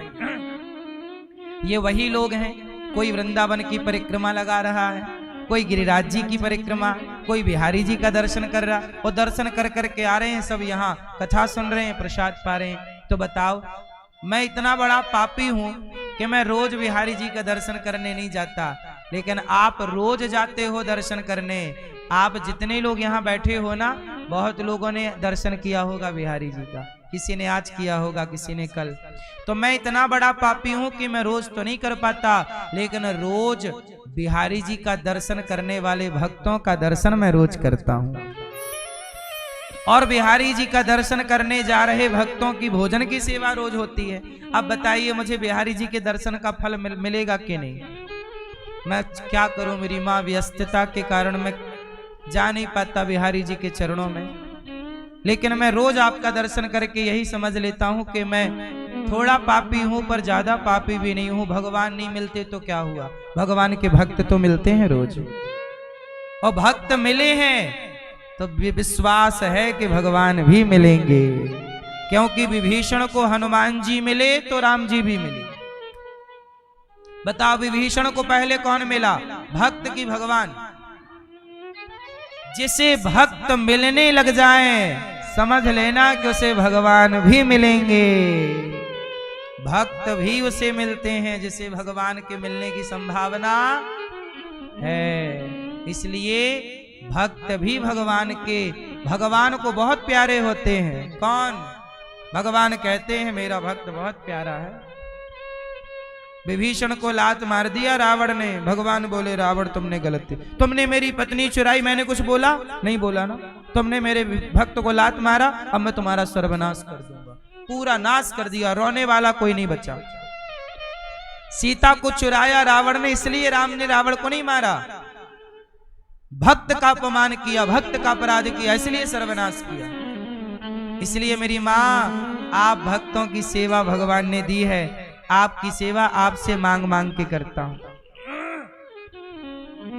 कि यहाँ अखंड रसोई चलती है, 30,000 लोग प्रसाद पाते हैं, भोजन बनता है। आप भी थोड़ा सा एक दिन की रसोई बंटवा दो कि आज की सेवा हम करेंगे। हम तो देखो आप सबसे मांग मांग की करेंगे, आप करने योग्य हो तो कर लो। गौरी गोपाल आश्रम में अब ये रसोई केवल यहाँ नहीं, अभी पूज्य बागेश्वर धाम जी की यात्रा जब निकलेगी दिल्ली से वृंदावन, तो जो 2-2.5 लाख लोग, 3 लाख जितने भी होंगे यात्रा में, सारे लोगों को भोजन गौरी गोपाल रसोई की ओर से प्राप्त होगा। सबको भोजन गौरी गोपाल जी की रसोई से प्राप्त होगा। तो सबको भोजन देना ये भगवान ने जिम्मेदारी दास को दी है, तो आप लोगों से भीख मांग मांग की तो होगा। तो आप भी सहयोग करना चाहें तो जरूर करें, है ना। यहाँ 311 माताएं रहती हैं बेसहारा जरूरतमंद। उन माओं के अपने बच्चों ने घर से बाहर कर दिया, अब उन माओं को भोजन कौन देगा? आप सब भोजन का दान करो कि आज का भोजन माओं को हम कराएंगे, आज माओं की सेवा हम करेंगे, आज की रसोई, आज के वृद्ध माओं का एक दिन का भोजन हम कराएंगे। आज वृद्ध माओं का भोजन कौन कराएगा? आप अपनी ओर से। माताओं को नाश्ता कौन कराएगा? आप अपनी ओर से कि आज का भोजन नाश्ता। वृद्ध माओं को 311 माएँ हैं, एक एक दिन की सेवा आप ले लो। रात्रि के 1 गिलास दूध की सेवा ले लो, माओं को 1 गिलास दूध कौन पिलाएगा? 1-1 गिलास। आप सब थोड़ा थोड़ा सहयोग, देखो ना, एक एक तिनका यदि आप उठा लो, एक एक लकड़ी उठा लो, एक बड़ा गट्ठा है लकड़ी का, सब लोग अपना जरा जरा कंधा लगा लो, तो किसी के कंधे पे भार आएगा? बट जाएगा, डिवाइड हो जाएगा। ऐसे ही जब आप सब सहयोग के लिए हाथ बढ़ाते हैं, धर्म के लिए आप अपने हाथ बढ़ाइए तो सही। भगवान कहते हैं तू बढ़ा, मैं तेरे लिए तैयार हूं। तुझे देने को तू दे, तुझे मैं ना दूं तो कहना। दान करने से धन घट जाता है कि बढ़ जाता है? इसलिए गौरी गोपाल गुरुकुल है, 150 बच्चे यहाँ पढ़ते हैं। आप भी बच्चों की शिक्षा में, भोजन में सहयोगी बने।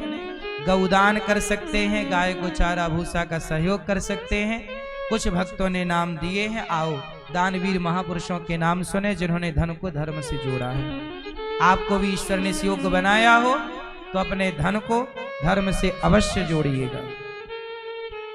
बोलिए गौरी गोपाल भगवान की जय। सद्गुरुदेव भगवान की जय। समुपस्थित सभी श्रद्धालुजनों को जय श्री कृष्णा।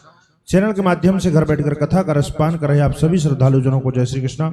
व्यासपीठासीन पूज्य श्री महाराज जी के चरणों में कुटसाह नमन वंदन। आपने अभी श्रवण किया कैसे सुंदर सी सेवाएं श्रीधाम वृंदावन में वर्षों से यहाँ पर चल रही हैं और पूज्य श्री महाराज जी वर्षों से इन सेवा कार्यों को कर रहे हैं।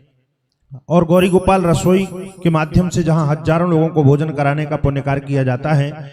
और जब वृंदावन में कुंभ लगा था तब भी गौरी गोपाल रसोई वहां पहुंचकर अपनी सेवा कर रही थी, और जब प्रयागराज में कुंभ लगा तब भी वहां पर गौरी गोपाल रसोई पहुंचकर सेवा की। और आज जब पूज्य बागेश्वर धाम वाले महाराज जी दिल्ली से वृंदावन की सनातन यात्रा कर रहे हैं तब भी वहां पर गौरी गोपाल रसोई सेवा के लिए पहुंच रही है।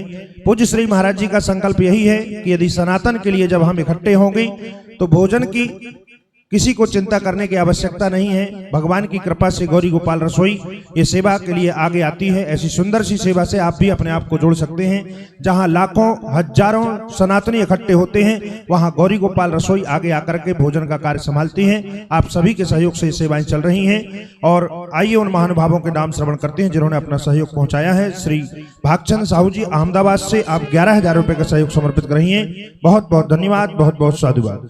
श्री रोमा अगरतला से 2700 रुपए, राजू सिंह जी बरेली से 4020 रुपए, श्री महेश ममता बदायूं से 25 रुपए, श्री संतोष कुमार कौशिक जी फरीदाबाद से 22 रुपए, स्वर्गीय अमर सिंह जी कंचन कंवर जी राजस्थान से 5000 रुपए का सहयोग समर्पित करेंगे। लक्ष्मी जी सपरिवार वर्मा म्यांमार से आप 12,500 रुपए का सहयोग समर्पित करेंगे। भोला फैमिली करोलबाग दिल्ली से 21,000 रुपए, अशोक कुमार दुबे माधुरी दुबे छत्तीसगढ़ से 11,000 रुपए, श्री चंदा यादव जी लखनऊ से 1,05,000 रुपए का आप सहयोग समर्पित करेंगे, बहुत बहुत धन्यवाद। श्री कैलाश तुलसी कुबेर महाराज से संभाजी नगर से आप विशेष सहयोग समर्पित कर रहे हैं। श्री बसंत शंकर मुकेजी आप वनीता बसंत मुकेजी महाराज से 11,000 रुपए का सहयोग समर्पित कर रहे हैं। विजय दास जी नालंदा बिहार से आप भी 10,055 रुपए का सहयोग समर्पित करें। विनीता दिल्ली से आप भी 11,000 रुपए का सहयोग समर्पित करेंगे, बहुत बहुत धन्यवाद, बहुत बहुत साधुवाद। आप सभी दानदाताओं के लिए हम बिहारी जी से प्रार्थना करते हैं कि आपके घर मां भगवती लक्ष्मी की कृपा बनी रहे। ऐसी सुंदर सी सेवाओं से आप अपने आप को जोड़े रखें। संस्था के अकाउंट नंबर टीवी स्क्रीन पर दिख रहे हैं। अपना सहयोग समर्पित करते हुए मोबाइल नंबर में संपर्क कर आप भी अपना नाम दर्ज अवश्य कराएं। आगामी कार्यक्रम की जानकारी आपके टीवी स्क्रीन पर दिख रही है। आइए इसी क्रम के साथ चलते हैं पूज्य श्री महाराज जी के चरणों में। जय श्री कृष्णा, जय श्री राधे। पितामह भीष्म पर कृपा करके भगवान द्वारिका गए। स्वागत हुआ। गांधारी धृतराष्ट्र का बन जाना, भगवान की लीला पूरी होके जब गई, 5वां पांडव स्वर्गारोहण के लिए निकले। कुंती बुआ भगवत धाम गई। राजा परीक्षित कलयुग के राजा बने। राजा परीक्षित ने एक संत का अपमान कर दिया। 7 दिन में मरने का शाप लगा। जिसे 7 दिन में मरना हो वो क्या करे? राजा परीक्षित जी ने सुखदेव भगवान से यही सवाल किया। सुखदेव भगवान का पूजन किया। सुखदेव भगवान ने भागवत सुनाई और दोनों भगवत चिंतन में डूब गए। आओ अब आरती की ओर श्री आगे की चर्चा कल करेंगे। श्रीमन्नारायण चरणौ शरणं प्रपद्ये श्रीमते नारायणाय नमः। हरिः ओम वामचन्द्रमा मनसौरजात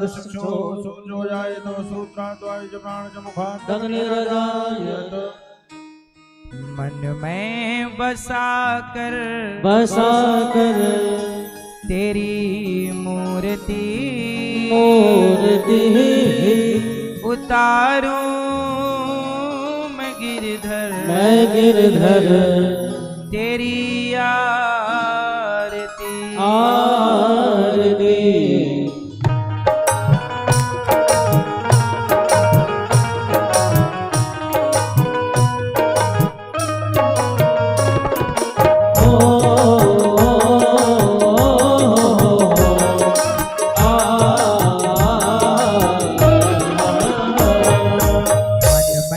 बसा कर तेरी मूर्ति उतारूं मैं गिरधर तेरी आरती।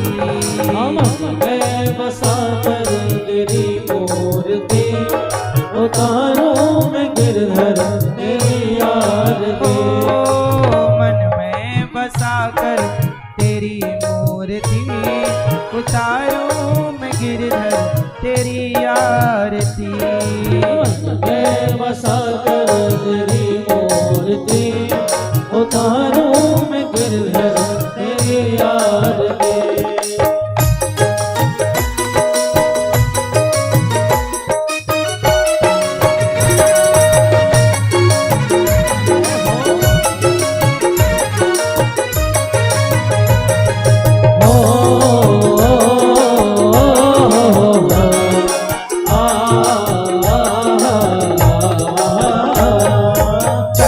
करो कष्ट हरो ज्ञान दो भगवन, भव में फंसी नाव मेरी तार दो भगवन।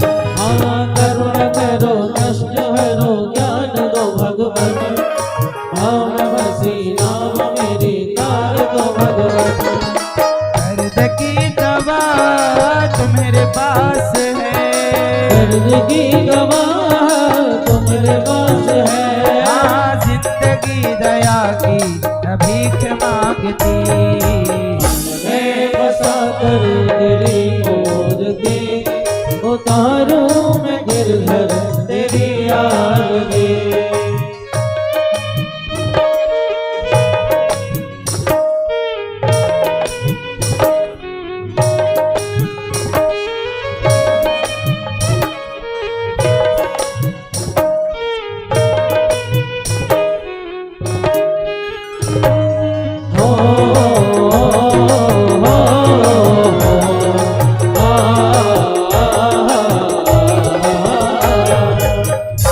तुझसे क्या मैं यही सोचूं भगवन, जिंदगी जब तेरे नाम कर दी अर्पण। मांग तुझसे क्या मैं यही सोचूं भगवन, जिंदगी जब तेरे नाम कर दी अर्पण। सब कुछ तेरा कुछ नहीं मेरा, सब कुछ तेरा कुछ नहीं मेरा। चिंता है तुझको प्रभु संसार की। मैं बसा कर तेरी मूर्ति उतारूं मैं गिरधर तेरी आरती।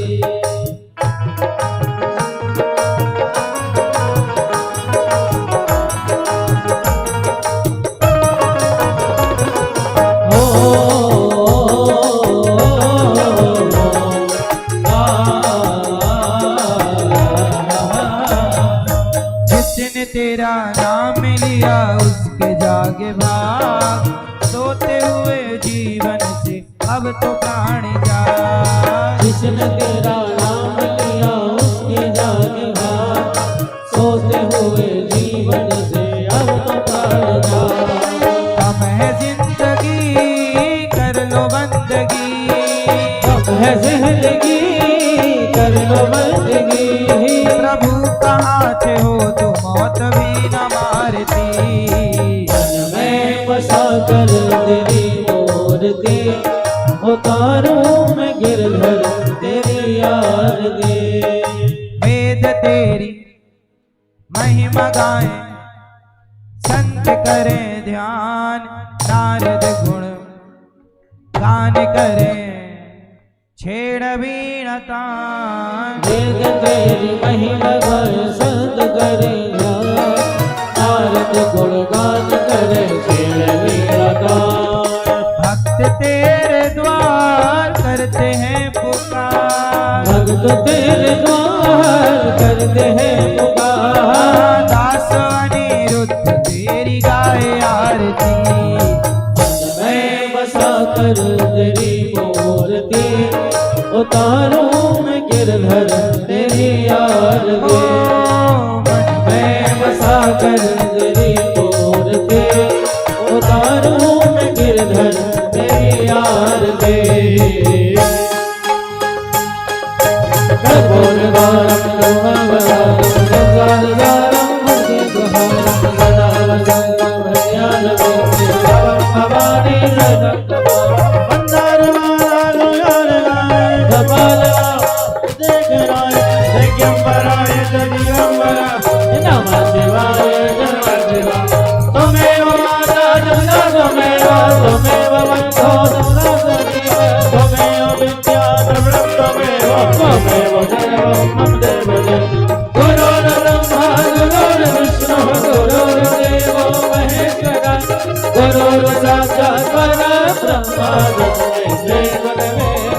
अच्युतं केशवं राम नारायणं कृष्ण दामोदरं वासुदेवं हरे श्रीधरं माधवं गोपिका वल्लभं जानकी नायकं रामचन्द्रं भजे।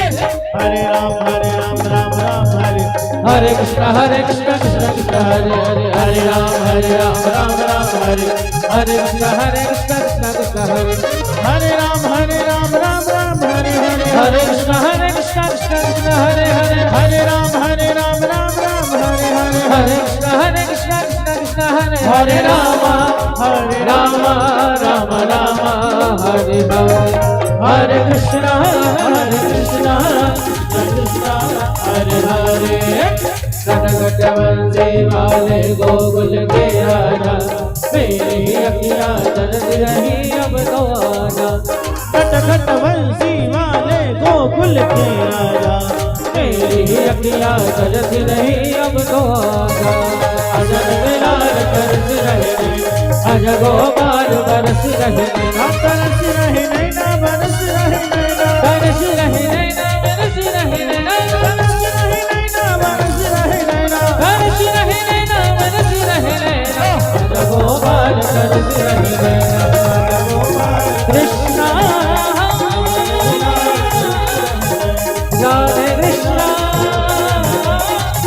हरे हरे शीतलीकरणं पुष्पै देवाभिवन्दनं हस्ते अक्षतपुष्पाणि गृहीत्वा मन्त्रपुष्पाञ्जलिनानाशुपञ्चपुष्पाणि यथा कालोद्भवानि च पुष्पाञ्जलिर्मया दत्तो गृहाण परमेश्वरा पुराण पुरुषोत्तमाय नमः मन्त्रपुष्पाञ्जलिं समर्पयामि। बोलिए वृंदावन बिहारी लाल की जय गौरी गोपाल भगवान की जय लक्ष्मी नारायण भगवान की जय श्री सीतारामचंद्र भगवान की जय जय जय श्री राधे। श्याम। जिनको मिलना है ऊपर आ जाइए मंदिर में, ऊपर मिलेंगे सबको। सुनने वालों कथा को देता यही विराम, कल फिर हम सुनवाएंगे लेकर कृष्ण का नाम। जय जय श्री कृष्णा, जय जय श्री कृष्णा, जय जय श्री कृष्णा, जय जय श्री कृष्णा। शरण पड़े की लाज है तुम राखो जगदीश, दोनों भुजा पसार के